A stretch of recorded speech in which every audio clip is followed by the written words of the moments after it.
우리 중타원님께서 그 교당에서 2년 동안 그동안 일원상 진리에 대해서 함께 학습을 하셨다라고 말씀을 해주셨습니다.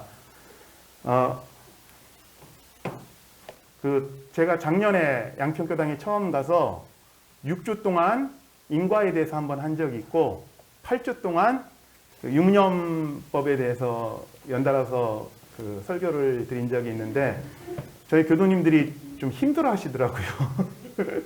그리고 우리 교도님들도 아시겠지만 한 3주 정도 연달아서 하면 3주 전에 했던 거 잊어버리시고 그러셔서 저는 감히 그렇게 2년 동안 일어상 진리에 대해서 할 자신이 없는데 2년이나 일어상 진리를 함께 학습하신 북광직 교당 교도님들의 근기가 참 대단하신 것 같고 또 저희 중타원님의 뚝심이 참 대단한 것 같다라는 생각을 하고선 하겠다라고 말씀을 드렸습니다. 근데 그 뒤에도 처음에는 40분 정도 하라고 하시더니 그 다음부터는 50분, 60분 해도 된다고 그러시고 처음에는 일원상 진리에 대해서만 해주시라고 그러다가 그 다음에는 그 마음의 원리하고 마음 공부까지 얘기를 해주시라고 그러시더라고요. 그래서 중타원님은 절대 우리 교도님들과 중생을 위해서는 타협을 보는 법이 없구나. 응? 후퇴도 안 하시는구나 라는 걸 확인을 했습니다. 예, 저도 잘은 모르지만 혹은 2년 동안 중타원님한테 설법을 드리셨으면 우리 교도님들도 뭐 밝으실 만큼 밝으시겠지만 그래도 조금 다른 관점에서 다른 이야기를 준비해서 드리려고 노력을 해보겠습니다. 근데 사실 중타원님이 이렇게 마음의 원리와 마음 공부를 연결해서 해달라고 하시는 게 아주 당연한 일입니다. 왜? 저희가 혹시 교육품 27장 말씀 아마 안 찾아보셔도 되고요. 기억하시는 분들 계실 겁니다. 이 인화 선지님께서 대행사님한테 일체유심조 원불교가 뭐 배우는 종교냐 그랬더니 그 대행사님께서 아주 그걸 요약해서 말씀해 주셨죠. 첫 번째 원불교가 뭐 배우는 종교냐고 그랬더니 일체유심조를 배우는 종교다 라고 하셨고 두 번째는 뭐라고 하셨어요? 일체유심조를 배우면은 불생불멸의 이치와 인과보응의 이치까지도 다 해결된다 라고 하셨죠. 그리고 그 다음엔 어떻게 합니까? 그랬더니 경계에 요란하지도 어리석지도 그러지도 않게 한다라고 이렇게 세 단계로 말씀을 하셨습니다. 그렇게 말씀을 그 교육품 27장에서 하셨는데 그 구조가 어디서 그렇게 돼 있죠? 똑같이? 이론상 서원문에서도 그렇게 돼 있죠. 이론은 어떻게 돼 있습니까? 유무절의 생사문과 천지부모와 동법 법률의 근원이요. 이건 이론상의 내역에서 일체유심조를 이렇게 설명하신 거고 그 다음에 유상으로 보면 무상으로 보면 이거는 불생불멸과 인과보응의 이치고요. 맨 마지막에는 우리 어리석은 중생은 해서 사마귀 실천을 다시 심신을 원문하게 쓰는 사마귀 실천을 그 구조 그대로 말씀을 하셨죠. 이론상 서문의 원래 명칭은 이론상 내역급 서문입니다. 아까 그 교육품 27장에도 그렇고 이론상 서문에서도 그렇고 원불교 교리 속에서 우리 대종사님께서 이론의 진리에 대해서 말씀하실 때는 언제나 그렇게 이론이 이거다. 이론의 내역에 대해서 먼저 이렇게 말씀해 주시고 그 다음에는 이론의 구조. 그러니까 뭐 유상, 무상, 변, 불변, 분별이 있는 자리, 분별 없는 자리. 다른 말로 하면 불생불묘가 인과보응의 이치 말씀하시고 마지막에는 사막으로서 그것들을 체득해 간다라는 그 구조로 언제나 말씀을 하셨어요. 이론상 진리장도 사실 똑같죠. 이론은 먼저 이론의 내역에 대해서 말씀하셨죠. 이론은 거기서는 일체 중생의 본성이고 우주만유의 본원이고 제비를 재성의 시민이다가 이론의 내역이라면 그 다음에는 있는 자리와 없는 자리를 말씀해 주죠. 사실 이론상 진리장에는 그렇게 내역과 구조에 대해서 말씀하셨고 사막에 대해서는 말씀은 없으시지만 뒤에 보면 법어에서는 다시 이론의 진리에 대해서 말씀하시고 그렇게 육군에다가 원망구조가 지속무상한 실천 사막을 나눠서 다시 실천하게 말씀하셨으니까 언제든지 이론상 진리를 얘기를 하실 때는 이론의 내역, 이론의 구조 그리고 그 이론을 마음 공부를 통해서 어떻게 접근하냐라는 방식으로 대종사님께서 그렇게 말씀을 하셨기에 사실 저희 머릿속에서도 그렇게 그림을 그리고 설교도 그렇게 해야 되는 게 맞으니까 우리 중사원님께서 저한테 마음의 원리와 마음 공부에 대해서 좀 말씀을 해달라고 하는 게 어쩌면 정확하게 이론상 진리장에 부합하는 그 설교 방식이라는 생각이 들었습니다. 그래서 오늘은 거기에 맞춰서 세 가지 정도 이론의 내역과 이론의 구조 그리고 마음 공부 이 세 가지 정도로 오늘은 그동안 들으셨던 것들을 종합해보는 그런 시간이 되었으면 합니다. 첫 번째 이론의 내역. 자, 이론 내역에 있어서는 이론은 제일 많이 흔히 대행사님께서 이론의 내역에서 설명하신 방식은 이론은 우주만유의 본원이요 재불재성의 시민이요 일체 중생의 본성이다. 거기다 이제 서문에서는 또 거기다가 유무초월의 생사문 언어도단의 입정처까지 이렇게 같이 해서 말씀을 해주셨는데 거기다 말씀 많이 들으셨죠? 저도 이제 우리 교도님들한테도 많이 드렸는데 제가 제일 힘들었던 게 뭐냐면 우리 교도님들은 10년, 20년, 30년 동안 이론상 진리에 대해서 들으시니까 거기서 설명을 드리면 아 이런 뜻이구나 라고 받아들이세요. 근데 제가 대학에서 일반 학생들한테도 이제 온불교인데 이론상 빼고 뭘 가르치겠어요? 이론상을 가르쳐요. 가르치다 보면은 거기에 대해서 이렇게 설명하고 나면 애들이 그냥 이러고 있어요. 정 듣는 사람한테는 참 쉽게 접근이 안 되는 얘기더라고요. 정확하게 무슨 뜻인지 못 알려주겠더라고요, 제가.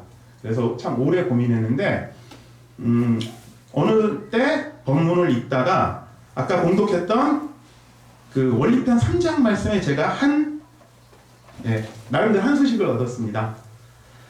아까 공독한 본문에서 이걸 저 나름대로 이걸 세 가지로 나눠봤어요.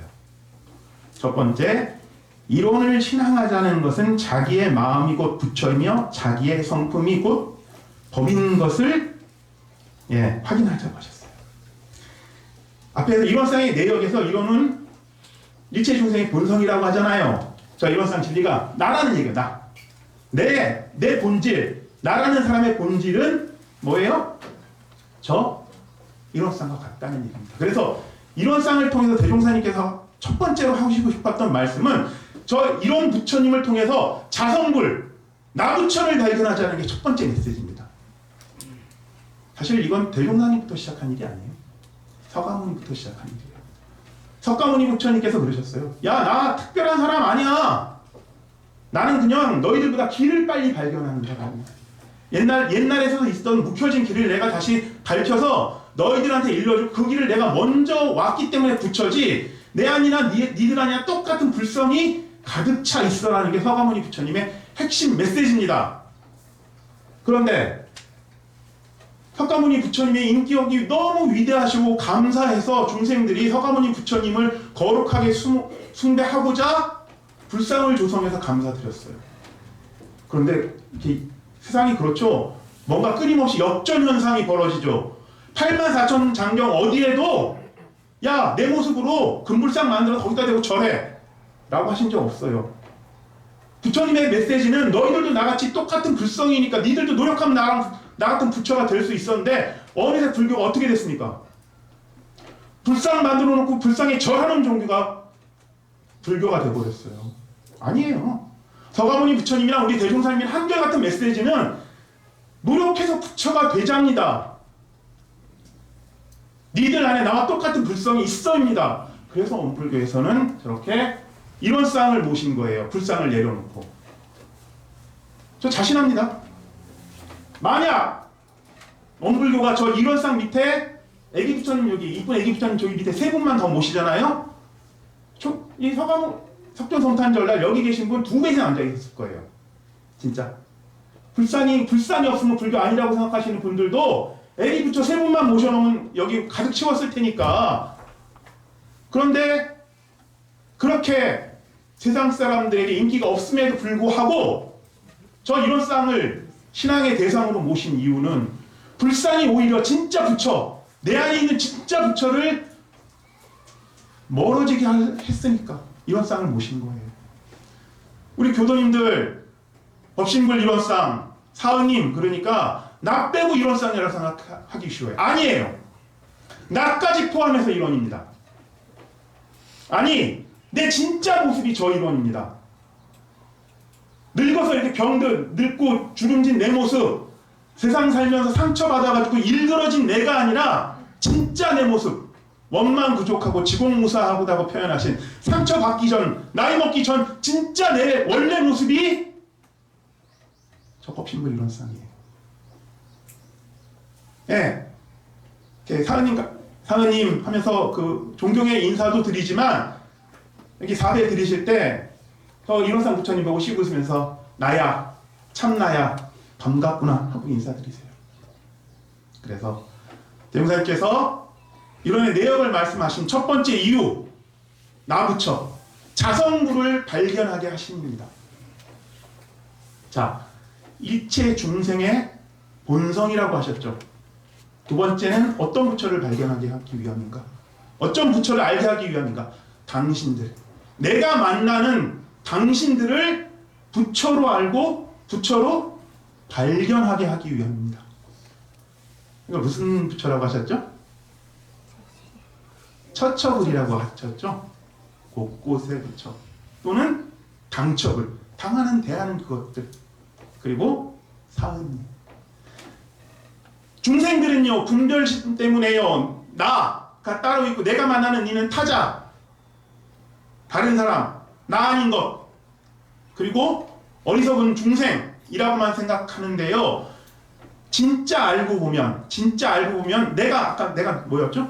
내가 부처와 요만큼도 다름없는 이런 분인 것처럼 내가 만나는 모든 사람들, 대하는 물건 하나하나가 부처 아님이 없어요. 우리는 중생이라서 그걸 몰라요. 그러니까 그 진실한 모습은 내가 만나는, 내가 대하는 모든 당신들은, 일체 중생은 있는 그대로 부처예요. 그래서 처처불이라 하셨고 당처불이라 하셨고 사항으로 신앙하자 하셨습니다. 일원상 진리를 통해서, 일원상을 통해서 우리가 발견해야 되는 두 번째 부처는요, 당신 부처예요. 당처불입니다. 일체 중생이 부처임을, 그렇게 생각 안 되죠. 예? 매연 피우고 가는 자동차를 보면 저기 부처라는 생각이 들어요? 저렇게 걸어다니고 있는 애를 보면 부처라는 생각이 듭니까? 어제 술 먹고 와가지고 저기 마음에 안 드는 남편이 부처로 보여요? 근데 부처입니다. 내가 부처듯이 너와 내가 둘이 아니고 하나로 부처입니다. 그래서 이론은 우주 만유의 중생 본원이고 일체 중생의 본성이고 제불세상의 심리라 하신 뜻에는 당신들을 부처로 발견하는 뜻이 있습니다. 아까 원리편 3장에서 자기의 마음이 곧 부처이며 자기의 성품이 곧 법인 것을 확인하자라고 하신 게 자성부를 발견하자는 뜻이었다면, 죄복 인과를 실지 주제하는 사은의 내역을 알아 각각 그 당처에 따라 실제적 신앙을 세우고 이를 진행하라 하셨어요. 그 당처가 전부 다 부처를 발견하는 게 일원상 신앙의 길이라고 정산정산께서 이렇게 말씀하셨습니다. 자, 또 우리가 발견해야 되는 세 번째 부처가 있죠. 무슨 부처입니까? 진리가 부처죠. 서가모니 부처님께서요, 깨달음을 얻으시고 40년 동안 그 법을 펴셨어요. 그런데 결국 돌아가셨어요. 자성불이 그렇게 깨우침을 얻어서 자성불을 밝혔는데 결국은 사라졌어요. 그렇다고 세상에 불법이 사라진 걸까요? 불법이 멸한 걸까요? 저 살다가 저도 언젠가 죽어요. 이 세상에 영원한 것 하나 없어요. 그러나 진리가 사라진 것일까요? 육신은 유한하지만 무한한 진리가 있습니다. 그래서 이 우주 만유를 통해서 여여하게 작동하고 있는 진리를 알아라. 진리가 부처다라고 말씀하십니다. 그걸 알고 그걸 발견해야 된다라고 말씀을 하십니다. 아까 본문에서는 죄복 인과를 실제로 주제하고 인과의 묘리가 지극히 공변되고 지극히 밝아서 가히 속이지 못하고 가히 어기지 못할 것을 신앙하자는 것이 일원상을 신앙하자는 기대하십니다. 인과의 묘리가 묘법이 있다. 진리가 있다. 나 죽고 없어지고 석가모니 죽고 없어지고 대중사 죽고 없어지더라도 진리는 여여히 작동하고 있다. 진리라는 부처를 발견하고 알고 믿어라가 일원상을 신앙하는 세 번째 길입니다. 세상 사람들은 몰라요. 세상 사람들은 나 그렇게 생각 안 해. 나는 그저 사람일 뿐이야. 세상에 진리고 뭐가 없어. 인과 그런 거 없어. 라고 하는 건 세상 사람의 길이고요. 불문에 들어와서 원불교에 들어와서 일원상에게 절하고 일원상에게 신앙의 고백을 하는 저희들은요, 내가 부처고 당신이 부처고 진리가 부처임을 믿고 발견하는 것. 그것들을 위해서 저 일원이 우주만유의 본왕 진리고 일체 중생의 본성이고 재불재성 깨달은 자들의 그 마음이 전부 다 저 이론과 다르지 않다라고 하십니다. 중생도 이론과 다르지 않고 깨달은 이도 이론과 다르지 않고 이 우주의 진리가 저 이론 혹은 나와 다르지 않다라는 게 원불교의 깨달음이고 우리가 신앙하는 바입니다. 그게 이론상의 내역입니다. 저는 그렇게 우리 정상 선생님 법문에 근거해서 그렇게 생각하고 있습니다. 자, 그러면 언제나 우리 대무사님께서 이게 1번 이론상의 내역에 대한 설명을 했다면은 이론상 장도 그렇고 아까 그 교육본 법문에서도 그렇고 그 진리에 대해서 진리를 단지 그거다라고 하지 않고 그 진리에 대해서 나눠서 설명하셨어요. 둘로. 뭘로 설명하셨죠? 그 진리를 어떻게 했다고? 그 진리의 논리, 진리의 구조에 대해서 어떻게 설명하셨습니까? 언제나 이러면 안 되는데 유상으로 보면 우상으로 보면 있는 자리 없는 자리 이렇게 둘로 나눠서 설명하셨죠. 다른 말로 하시면 불생 불멸과 인과 공의 자리로 나눠서 설명을 해주셨습니다. 그동안 아마 2년 동안 그 불생 불멸과 인과 공에 대한 그것들은 많이 우리 들으셨을 텐데 오늘은 제 식으로 좀 한번 설명을 드려볼게요. 제가 원불교학 학생들한테 한 번씩 이게 옆구리 찔리면서 괴롭히는 때 쓰는 저기가 있어요. 나름대로 이제 원불교학 학생들이니까 이런 쌍론도 배우고 뭐 이것 교리를 많이 배웠을 거 아니에요. 옆구리 찌르면서 물어보는 게 있어요. 야, 불생 불멸은 뭡니까? 태어난 바도 없고 멸한 바도 없다라는 얘기죠. 인과 보응은 과거, 현재, 미래의 3세 윤회를 통해서 자기가 지어서 자기가 받는다는 원칙입니다. 그런데 야, 너 한번 대답해봐. 불생 불멸이면 생한 바가 없잖아. 근데 뭐가 들어서 인과 윤회를 하냐? 불생 불멸이면 생한 바도 없고 멸한 바도 없는 거지 않습니까? 진리가 우리의 본질이. 근데 뭐가 들어서 인과를 합니까? 마음이요? 마음도 생한 바가 없죠. 불생인데. 뭔가 이렇게 아실 것 같은데 이걸 말로 설명하려면 사실은 쉬운 일이 아닙니다. 그래서 오늘은 거기에 대한 우리 옛 부처님과 가르침을 좀 말씀을 드려보겠습니다. 이걸 위해서 불교에서 펴진 가르침이 있어요. 특히 이걸 잘 설명하는 가르침이 있습니다. 뭐냐 하면은 유가 유식이라는 학파예요. 유식이라는 가르침이 있습니다. 사실은 유식은 유불여불의 가르침이라고 그래요. 유불여불 무슨 얘기냐면 오직 부처나 아니면은 부처와 가까운 중생들만 그 심심미묘한 법을 알지 일반 중생들은 알 수도 없어 라고 하지만 우리들 근기가 높은 북광주교단 교수님들이시니까 제가 여기에 대한 말씀을 좀 드려보겠습니다.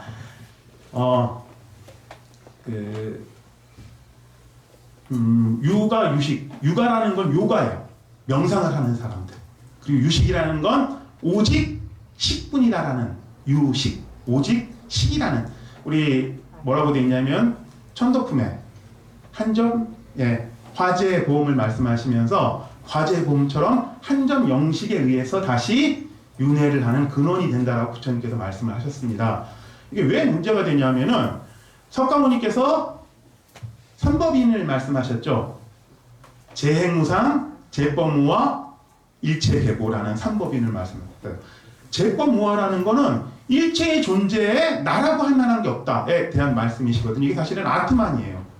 아트만이 뭐냐면은 전통적인 인도 사상에서 윤회의 주체입니다. 그러니까 다시 말하면 윤회의 주체가 되는 나라는 어떤 영원한 본질은 없으라고 하시는 말씀이에요.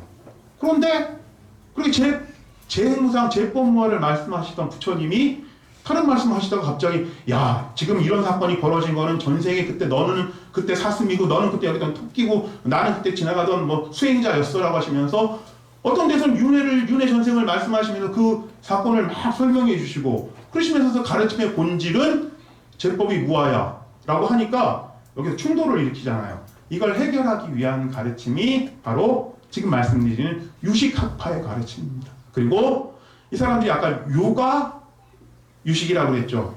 예, 수행을 통해서 깊은 명상을 통해서 저 무의식의 본질까지 발견을 하고 그 자기 무의식으로부터 이걸 설명을 한 분들이세요. 사실은 아까 말씀드린 것처럼 이 요가 유식의 가르침이 정말 쉬운 가르침이 아닙니다. 굉장히 어렵고 복잡한 가르침이지만 그래도 인과를 설명하는데 굉장히 좋은 가르침이라서 오늘 좀 몇 말씀을 드려보겠습니다. 예, 이 요가 유식은 아까 그 깊은 명상을 통해서 자기 마음 맨 밑바닥까지 가봤어요. 우리가 그러잖아요. 평소에는 자기 마음이 잘 안 들여다 보이지만 조금 이렇게 마음이 안정되면 자기 밑바닥이 보이고 더 많이 반성을 하기 시작하면 마음 안쪽에 감추어진 내 마음 속의 진실들이 아주 손을 많이 하다 보면 반성을 열심히 하다 보면 보이죠. 그런 분들처럼 이분들은 명상을 통해서 마음 저 깊은 데까지 들어간 거예요. 그래서 하고 발견한 게 있습니다. 마음 저 밑에 가보니까 부처님의 가르침에 근거해서 보살들의 가르침에 근거해서 가보니까 마음 맨 저 밑바닥에 아뢰야식이라는 게 있다라고 그래요. 그래서 경전에 보면 아뢰야식은 능집, 보집 있기 때문에 아뢰야다 이렇게 쓰기인데 그렇게까지 저희들이 기억할 필요는 없고 아뢰야가 뭐냐? 능장, 소장, 직장이라고 그러는데 창고란 의미예요. 그냥 아뢰야식 이름도 기억하실 필요 없어요. 마음 저 밑바닥에 어떤 창고가 있는 거예요. 그 창고에는 뭐가 있어요? 우리가 지은 모든 업들이 이 창고에 모여서 서로 뭉쳤다 흩어지면서 마치 저 바다처럼 우수한 업들이 그 창고에 모였다 흩어졌다 하면서 뭉치고 있을 뿐이에요. 이거는 선두하고 악도 아니에요. 그냥 우리가 지은 업이 거기서 그냥 뭉쳐 있을 뿐입니다. 그래서 이걸 무기라고 불러요. 무기 이런 것도 있는데 아시죠? 뭉쳐 있을 뿐이에요. 근데 이게 스스로 변화를 일으켜가지고 이 아뢰야식에서 한 단계 딱 나가요. 능변이라고 해요. 딱 나가서 이 뭉쳐진 걸 보고 이 말라식이라고 하는 건 딱 한 개밖에 없어요. 저렇게 뭉쳐진 저놈을 보고 저게 나야 라고 고집을 합니다. 나라는 견해를 일으킵니다. 그래서 악영, 아만, 아의, 아치를 이뤄냅니다. 우리가 부처님께서 사상을 극복하면 부처가 된다라고 말씀하셨죠. 우리가 말하는 상들이 전부 다 이 아뢰야식부터 나옵니다. 다들 말라식에는 어떤 상이라는 개념도 안 나와요. 이 말라식이 아뢰야식을 보고 뭐라고 하냐면 저게 나야 나라는 견해를 일으키고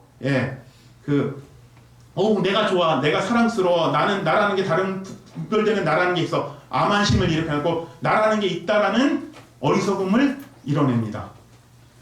이거부터 나가셨다는 거예요. 사실은 아까 업이 종자 형태로 수많은 종자라고 하니까 보면 씨앗 같은 걸로 생각하는데 힘이에요, 힘. 수많은 업력들이 뭉치고 흩어졌다고 하면서 내가 지은 것들이 뭉치고 흩어졌다는 업력의 힘 형태, 에너지 형태로 있을 뿐인데 그걸 얘는 나라고 착각을 일으키고 고집하고 있어요.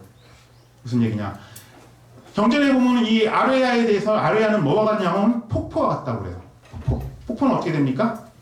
흘러내리죠. 흘러내려서 여러분이 폭포를 봤어요. 폭포가 있다라고 판단을 내리는 그 순간 어떻게 됩니까? 아까 흘러내리던 폭포는 이미 그걸 이루고 있던 요소는 저 멀리 떠내려가 있죠. 좀 더 길게 얘기해 보면은 제가 저도 청춘도 있었고 10대도 있었으니까 짝사랑했던 그 아리따운 소녀, 제 나이가 지금 53이거든요. 지금 어떻게 됐겠습니까? 아줌마에서 할머니를 향해서 막 달리고 있겠죠. 이미 달라져 있어요. 아마 한 20-30년 지나면 아마 흙이 돼 있을지도 몰라요. 그런데 저는 언제나 제 머릿속에 있는 뭡니까? 그 10대 때 그 소녀가 제 머릿속에 있죠. 그것과 똑같이 나라고 하는 것도 수없이 그 에너지가 뭉쳐고 흩어지고 하면서 이미 사라져서 달라져 있는데 그걸 어느 때 고정한 한 형태로 내가 그 소녀에게 집착하는 것처럼 한 형태로 나라고 생각하고 집착하고 있는 거예요. 이 말라식은. 그로부터 나라는 개념이 남들과 구분되는 변하지 않는 독립자존하는 왜? 수많은 지금 업력이 모였다 흩어질 뿐일 거 아니에요. 이 업력에는 내가 방금 전에도 제가 말씀드리는 순간 제 얘기 듣는 순간 저와 우리 교도님과의 무슨 업들이 오고 갔을 거 아닙니까? 이미 달라져 있을 거 아니에요. 달라진 모습을 아까 그 모습대로 보고 고집하고 있는 겁니다. 이미 변해서 이미 뭐예요?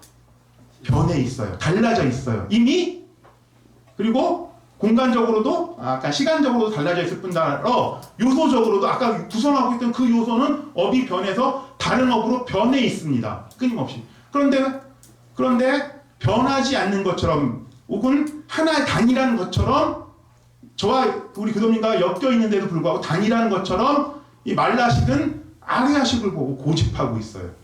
아 저게 나구나 나야. 변하고 달라져 있는데도 이게 다른 말로 하면 뭡니까? 분별성입니다. 예, 나와 나 아닌 것들을 나눠놓고 거기에 딱 고집하고 있는 분별성과 주착심입니다. 모든 중생은 육신을 가지고 태어난 중생은 왜? 업에 따라 유년하기 때문에 이렇게 분별성과 주착심을 가질 수밖에 없어요. 그러나 그래서 나라는 것도 그러면서 아레아식에 의해서 굳어져서 어떤 업이 지금은 이 육신의 형태를 가지고 이렇게 나와서 이렇게 말을 하고 있죠. 다시 아레아식, 말라식 그리고 의식 생각하는 마음이 이렇게 나오고 그 마음으로부터 다시 안입이 혈심 육군을 움직이는 인간의 형태로 갖추지만 아까 말한 대중사님 말한 그 영식은 뭡니까? 이미 폭포처럼 변하고 있고 수많은 업들이 모였다 터졌다 하고 있을 뿐입니다. 우리가 굉장히 쉽게 인정을 해요. 이 나무, 이 단상은 옛날에는 나무였고 지금 단상의 모습을 갖추고 있지만 1000년쯤 지나면 이 나무 아마 이걸 구성하고 있는 요소는 정말로 에너지 형태로 안 남아 있을 겁니다. 그런데 우리들은 나무가 그렇다는 걸 쉽게 인정하면서 나라는 것들이 수많은 업이 모였다 흩어지는 존재일 뿐이라는 것들은 잘 인정을 안 하고 있죠. 예, 그렇습니다. 자, 독립자존하지 않기에 생한 바도 없고 영원하지 않기에 멸하지도 않는다고 하셨습니다. 그래서 불생불멸이지만 그러니까 변하는 측면으로 보면 끊임없이 육도를 윤회하면서 업을 받고 그 말라식에 있는 그 업들이 계속 받고 또 새로 지으면서 나라는 저기가 존재하지만 공의 측면에서 보면 단일하지도 영원하지도 않기에 불생불멸이라고 하셨습니다. 그래서 다른 말로 할 때 그래서 보면이라는 일어상 서문에서는 보면이라는 표현을 쓰셨어요. 변하는 것으로 보면 변하는 것으로 보면 어떻게 됩니까? 육도로 윤회해서 변해서 사라질 뿐이고 불변하는 것으로 보면 만물과 내가 다 다함이 없고 영원한 것이 그 불생과 불멸이 보는 측면에 따라 깨달음에 근데 우리 중생은 문제는 그거예요. 우리 중생은 한쪽만 봐요. 언제나 분별성과 주착심이 우리 중생의 본질이기에 분별을 넘어선 불생불멸이면서 변한다라는 공이며 진공면서 묘유라고 하는 그 진리를 발견 못하고 언제나 한쪽에 치우쳐서 국한돼 생각합니다. 불생불멸이라고 진공묘유라고 하면 진공묘유라는 것에만 집착하게 또 됩니다. 그래서 유상과 무상의 진리, 불생불멸과 인과 보응의 진리는 서로 반대되는 얘기를 하고 있지만 또한 둘이 아니고 하나라는 인과와 연계의 가르침 속에서 둘이 아니다라는 말씀을 드려보고 그것들이 그래서 항상 생각의 두 가지를 다 보기를 말씀하십니다. 인과로서 세상이 변화하는 것도 보고 인과를 통해서 끊임없이 변화하고 영원하지 않다라는 것도 알아야 되고 생한 바도 멸한 바도 없는 영원한 성품짜리도 양쪽을 다 보라고 그렇게 말씀을 하십니다. 자, 그리고 또 한 가지 더 말씀을 하시면은 어려운가요? 조금 어려웠더라도 말씀을 드려보겠습니다. 한 가지 더 말씀을 드려볼게요. 우리 원불교에 불교에 없고 원불교에만 있는 아주 독특한 가르침이 한 가지가 있습니다. 인과 보응이 음양 상승과 같이 되는 줄을 알며라는 가르침입니다. 혹시 어디서 다른 데서 이런 얘기 못 들어보셨나요? 다른 데 안 가보셨나요? 불교에 없어요. 제가 박사학위 논문을 그 유불 교섭을 가지고 유불 간의 대화, 토론을 가지고 박사학위 논문을 썼습니다. 거기에 보면은 유교에서는 이 음양사상, 음양상승의 이론을 가지고 불교를 비판을 해요. 야, 이 세상은 음양상승으로 돼 있어. 근데 너희 불교는 그렇게 안 믿잖아. 근데 불교에서는 인과를 말하잖아. 사실 인과하고 음양상승은 서로 정 반대되는 이야기입니다. 대종사님께서는 그런데 인과 보응이 음양상승과 같이 되는 줄을 알며라고 하셨어요. 이런상의 진리에서. 왜 반대되는지 아세요? 자, 인과 보응은 뭡니까? 선인 선과 악인 악과에 대한 얘기입니다. 무슨 얘기예요? 착한 인연을 지으면은 착한 보가, 좋은 선 보가 돌아오고 나쁜 짓을 하면 악한 과보가 내게 돌아온다라는 가르침이죠. 근데 음양상승은 사실은 그것과 반대되는 가르침이에요. 음이 지극하면 양이 되고 서로 밀어서 양이 지극하면 태극이 그렇잖아요. 이렇게 돼 있어서 양이 가장 지극할 때 음의 씨앗이 생겨 점점 커지고 음양이 서로 순환하는 게 음양상승이라는 가르침이거든요. 이걸 말을 바꾸면은 양과 음을 선과 악으로 바꾸면 선이 지극하면 악이 되고 악이 지극하면 선이 된다라는 가르침이니까 선인 선과가 인과고 악인 악과가 악인 악과가 인과인데 음양상승은 선인 악과 악인 선과였거든요. 완전히 반대되는 가르침이죠. 그래서 충돌을 일으켜요. 그래서 서로 싸웠어요. 그러면 원불교에 이 얘기가 없냐? 원불교는 불교처럼 선인 선과만 얘기를 아니에요. 이람산 서문에 정확하게 얘기를 하셨어요.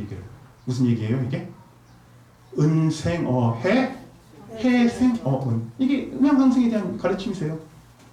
은 속에서 해가 있고 해 속에서 은이 있다. 이게 인과하고 사실은 정반대되는 가르침이잖아요. 근데 대종사님께서는 인과와 음양상승을 전 처음에 이걸 접해서 정말 이게 무슨 말씀인지 하고 힘들었어요.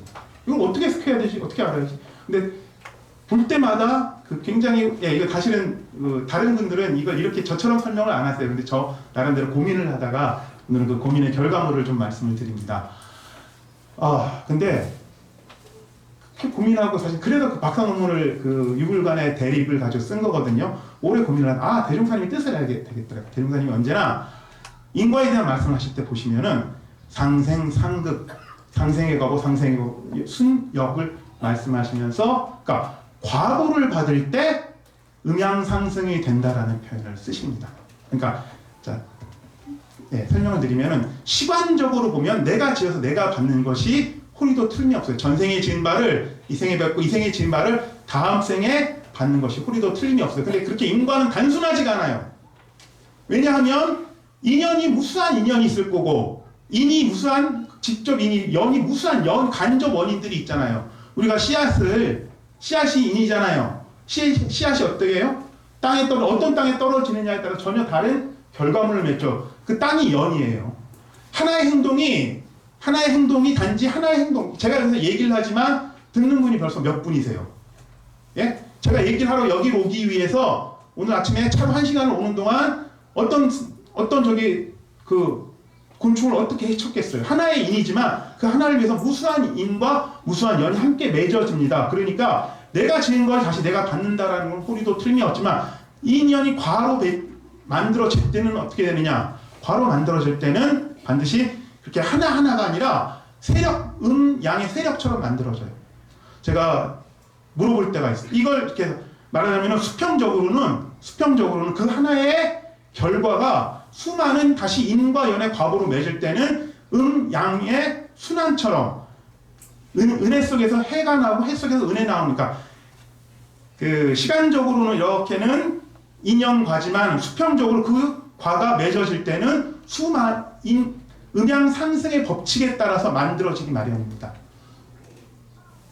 그래서 인과봉이 음양상승처럼 된다고 했어요. 그러니까 제가 옛날에 인과를 설명하면 꼭 물어보는 사람이 있어요. 야, 일체가 일체가 은혜라고 그러면은 꼭 물어보는 사람이 있어요. 야, 그러면 전도환도 은혜야? 그렇잖아요. 일체가 첫첩상 사사불 전도환도 부처야? 그러면 제가 물어봐요. 야, 그럼 전도환을 빼면은 그때 과연 광주 만행이 안 일어났을까? 내일 모레죠. 아니면 신군부 세력이 예? 안 만들어졌을까? 뭐예요 이건? 하나의 힘. 예. 전두환은 인에 의해서만 광주 사태가 만들어진 게 아니라 수많은 인과 연이 관계를 맺고 상생상극, 은과 해과 관계를 맺는 속에서 예. 이런 결과물들, 과가 만들어진 거죠. 그때 광주 사태라는 예. 악인이었지만 광주 사태 때문에 대한민국에서 가장 건강한 사람들, 가장 민주시민들이 모인 곳이 또 이 광주이기도 합니다. 그렇죠. 그러니까 전두환이라는 악이 해가 광주라는 민주의 공화국, 민주의 근본을 만들어내는 해 속에서 은혜가 결과 속에서는 만들어낸 것이기도 하거든요. 코로나라는 이것들에 의해서 코로나라는 지금 전 세계를 뒤엎은 이 해독에 의해서 우리가 그렇잖아요. 아 대한민국 생각보다 선진국이네. 대한민국이 세계를 선도하네라는 어변성룡의 대종사님 말씀을 다시 발견하기도 합니다. 해 속에 분명히 은혜가 있어요. 단지 인과 연, 인연 과거로서 현상을 해석하지 않고 인연 수평적으로 은생어의 해생어이라는 중요한 통찰력을 대종사님께서는 함께 불법에 절대 없어요. 이런 법이 제공해 주십니다. 인연과 인연과가 우리도 틀림없지만 그것이 현실에 작동할 때는 은생어해 해생어 은이라는 원칙이 같이 작동된다라는 이야기도 함께 기억을 하셔야 됩니다. 그래서 자 여기까지 한번 정리를 해보면 대종사님께서 이론상 진리를 통해서 이론상 진리 나 당신 진리가 부처임을 말씀해 주셨고요. 그것들을 나 부처 당신 부처 진리 부처를 이해하는 라고 하면은 반드시 거기 따라오는 문제가 있어요. 아까 말씀드린 것처럼 전두환이 부처야? 히틀러가 부처야? 전두환도 자성 부릴 거고 전두환도 당신 부릴 거잖아요. 이런 문제들에서 이해하고 현상 속에서 그것들 해석하려는 틀을 위해서는 둘이 완전히 극단이지만 이 둘이 아님을 좋아하는 둘이 아님을 보여주기 위해서 불생불멸과 인과 보응, 진공과 묘유가 있는 것과 없는 것이 유상과 무상의 관점이 둘이 아니다라고 하는 게 이론상 진리장에서 그렇게 그 논리에서 전부 다 있는 자리, 없는 자리에 대한 설명이 되고요. 그 있는 자리, 없는 자리 설명에 또 부족하고 조금 부족하신 점을 인과 보응이 인과 보응의 원리가 음양상승과 같이 되는 줄을 알며라는 법칙을 통해서 지어서 받는 것 이외에 인 속에서 해가 나오고 해 속에서 은혜가 나오는 통찰력을 통해서 보완해서 나, 당신, 진리가 둘이 아님을 말씀해 주셨습니다. 시간이 많이 흘렸지만 조금만 더 말씀을 드릴게요. 자, 이렇게 이 속에서 좀 바라봅시다. 자, 그러면 아까 일체유심조 마음이 이론상 진리가 둘이 아니라고 그랬죠. 마음 공부를 하는 데는 기본적으로 지금 말씀드린 데서 대종사님께서 그냥 이게 전부 다 마음이다라고 하는데요. 마음은 첫 번째 마음은 뭐가 있을까요?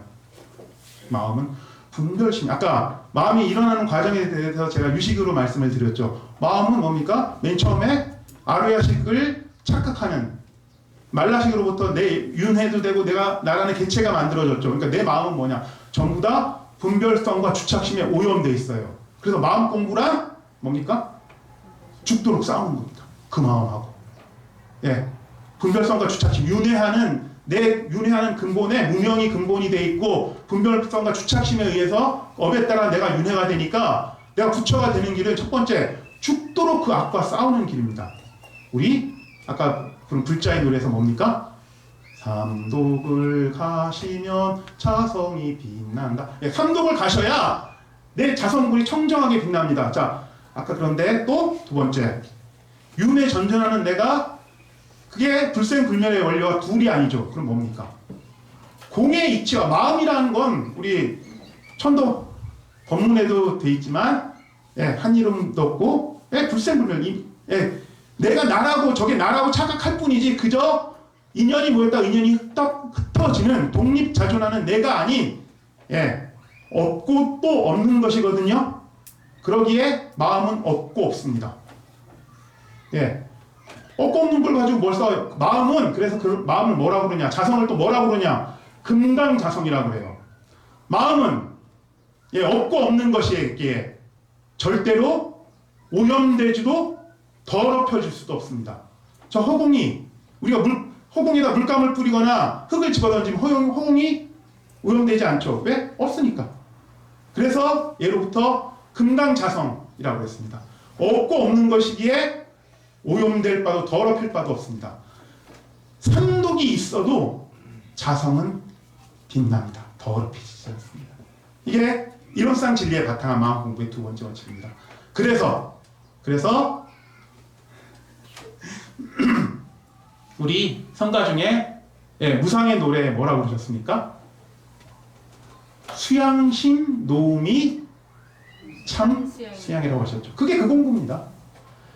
앞에서 이런 인과가 소소 영영한 자리에서는 내가 죽도록 선을 행하고요. 마음에 있는 분별심, 삼독을 극복하기 위해서 죽도록 노력해야 되지만 다른 관점에서 없고 또 없는 관점, 불생불멸의 관점에서는 나라는 것이 없기에 내가 억지로 내가 이미 삼독이 텅 비었는데 내가 억지로 뭐하러 분별을 지어서 공부를 합니까? 나는 중생이라는 분별심을 만든 거거든요. 그거야말로 부처와 이미 내가 부처인데 내가 이론상 진리와 내 본질은 저 이론상 진리처럼 절대로 어긋나 물들지도 않았는데 왜 나는 중생이야 부처가 아니라는 마음을 억지로 지어내서 중생이 됩니까? 그냥 자신이 그대로 부처임을 확인만 하면 되지. 그러니까 삼독이 있어도 자성은 빛납니다. 수양심 노음이 진짜 수양의 길이 됩니다. 자, 그리고 뭐였습니까? 내가 앞에서 이론상 진리에서 이런 윤회에 따라서 분별심도 일어나고 없고 없는 것이지만 또 나는 뭡니까? 무궁무진한 조화가 이 우주 자체가 전부 다 이론상 진리라고 하지 않으셨습니까? 그러니까 삼독 아까 삼독을 부수면 자성이 빛나고 삼독이 있어도 자성은 빛나고 삼독이 바로 자성 그 자체입니다. 삼독으로 인해서 자성이 빛납니다. 이 세 가지가 우리 다 마음이에요. 분별심이 마음이고 없고 없는 게 마음이고 무한한 덕상을 가득한 자성불 전체가 다 마음입니다. 각각에 따른 마음 공부가 다 필요합니다.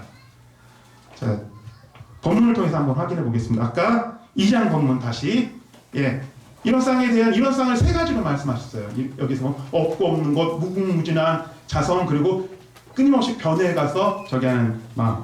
2장 다시 한번 보실까요? 말씀하시기를 일원상에 올리는 모든 상대가 끊어져서 말로서 가히 이르지 못하며 사량으로서 가히 계교하지 못하며 명상으로서 가히 형용하지 못할지라 이는 곧 이론의 진공체요 그 진공한 중에 또한 영지불매하여 광명이 시방을 포함하고 조화가 만상을 통하여 자제하는 이는 곧 이론의 묘요 진공과 묘요 그 가운데 모두 마음법이 운행하여 생멸거래와 선악업보가 달라져서 드디어 육도사생으로 승급강급하나니 이는 곧 이론의 인과요. 진공, 묘요, 인과 이 세 가지로 말씀하셨죠. 그러니까 진공, 묘요, 인과로 하실 때하고 진공, 묘요만 말씀하실 때가 다른데 이 세 가지가 다 우리 마음의 조화고 마음의 작용이고 우리 마음의 자성불 혹은 당신불도 마찬가지고 진리불 다 같은 원리를 가지고 있습니다. 그리고 공부도 그에 따라서 어떻게 해야 됩니까? 이 세 가지 그대로 다 공부가 돼야 되죠. 말씀드린 것처럼 삼독을 가시면 자성이 빛나기에 삼독과 죽도록 싸워야 마음 공부고 삼독으로 있어도 자성은 빛내게 공부심 그 마음 다 놓아버리는 게 공부고 또 일체가 그대로 진실이기에 일체를 그대로 다 긍정하고 자성의 광명과 이론의 은혜와 묘유에 함께 개합하는 게 공부입니다. 그래서 저기 진짜 그러냐 우리 공부가 그렇게 구성되어 있냐를 한번 조금 길어졌지만 거기까지 제가 약속을 하고 왔기 때문에 말씀을 드려볼게요. 저기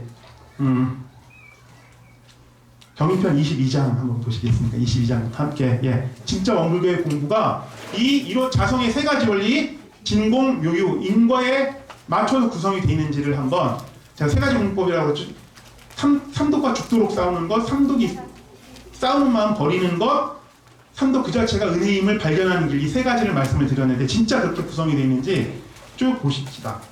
22장부터 함께 읽어보겠습니다. 일기법 가운데 유념과 무념을 해서 하시기를 착신 없는 곳에 신령스럽게 알고 바르게 행함이 유념이니 이는 생각 없는 가운데 대중 있는 마음이요 착심 있는 곳에 미혹되어 망령되이 행함이 무념이니 이는 생각 있는 가운데 대중이 없는 마음이니라. 유념 공부에 대하여 말씀하시기를 유념고는 곧 일용 행사에 그 마음 대중을 놓지 않은 것이니 이른바 보는 데에도 대중 있게 보고 듣는 데에도 대중 있게 듣고 말하는 데에도 대중 있게 말하고 동하는 때에도 대중 있게 동하고 정할 때에도 대중 있게 정하여 비록 철랑하니라도 방심하지 말고 경계하고 정념을 가지자는 공부니라. 이렇게 뒤에 보시면 다 이제 무념의 공부에 대해서 말씀을 25장 말씀 읽어보실게요. 25장 무념 공부에 대하여 말씀하시기를 무념 공부는 곧 일용 행사에 오직 염착하는 생각을 없게 하는 이른바 보는 데에도 차기 없이 보고 듣는 데에도 차기 없이 듣고 말하는 데에도 차기 없이 말하고 동하는 데에도 차기 없이 동하고 정할 때에도 차기 없이 정하고 항상 그 망상을 멸독케 하고 진열을 자득케 하는 공부를 할 것이라. 그러므로 대부사께서 공부의 진실처를 말씀하실 때 필경이 무념으로서 최상 법문을 삼으시고 부처님께서도 도덕의 본질을 해석하실 때에도 다 이 무념으로 하십니다. 그리고 그 밑에 그 무념 공부의 실례를 들어보실 때 사람 그 마음에 내가 불성의 위를 얻었거니 하는 생각이 없는 것. 내가 공부심을 가지고 공부해서 노력한다면 이거 그 자리에 못 올라간다. 그 뒤에 보면 뭐라고 되냐면 8번에서 사람이 대도를 진득하여 법진에 끌리지 않는 것도 그 마음에 또한 무념을 하였거니 하는 생각이 없는, 무념하는 생각조차도 없는 공부를 이렇게 말씀을 하셨습니다.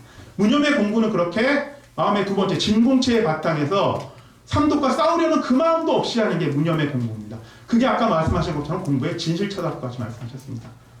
그래서 사실은 그냥 불법 들으면은 우리가 삼독이 나를 더럽혀가지고 그 삼독과 싸워서 이기면 부처가 되라는 건 아까 그 인과에 근거한 단순한 수준의 가르침이시고 사실 그 가르침만 가지고는 마음에 원래 다하지 못해서 그 출가의 열의 공부까지는 다다르지 못하거든요. 그래서 마음에 진짜 그러니까 그것만 가지고 해결되면 왜 제가 쓸데없이 어려운 얘기를 드리겠습니까? 마음의 진짜 원리, 이론의 진공과 요유와 인과를 다 같이 이해하고 다 그에 근거한 마음 공부를 충실히 하셔서 다 같이 우리 소태단 대종사님과 그러니까 다르지 않은 저 이론의 진리의 바탕에서 기어이 소태단 대종사님과 서가모니 부처님과 파수공회 함께하는 그날까지 정진했으면 합니다. 감사합니다.